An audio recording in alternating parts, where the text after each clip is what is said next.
शिक्षक होतो. सरांनी मला संधी दिली शिक्षक बनायची.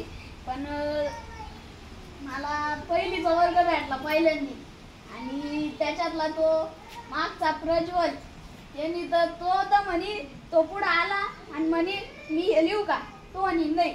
त्याला मी म्हटलं नाही मी फाळेव देतोय. तो खाली बसला हातपाय आपटायला. त्याला म्हटलं लिहू आणि सगळ्यांनीच लिहा. बाकीचे म्हटले नाही आम्हाला वेगळं लिहायचंय. त्यांना म्हटलं जे मनात येईल ते लिहा.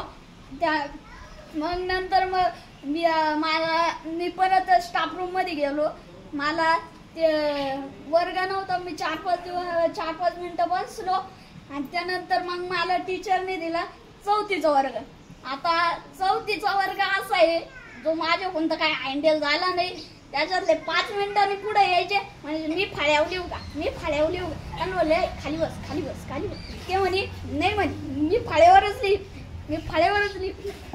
त्याच्यातली आपली 4थी ती म्हणे ते म्हणे आधी खेळ घे तवाच मी अभ्यास करी. मग त्यांना खेळायला बाहेर उतरवलं. तेवढ्या एकीच्या डोक्यात बॉल लागला. ती श्राद्धाबाई त्यांना आराध्याने काय त्रास दिला होता. ती आराध्या रडायची श्राद्धा रडायची. त्यांना काही शिकवावं का नाही. मी घेतलं बसून त्यांना म्हटलं काढा कालचा अभ्यास.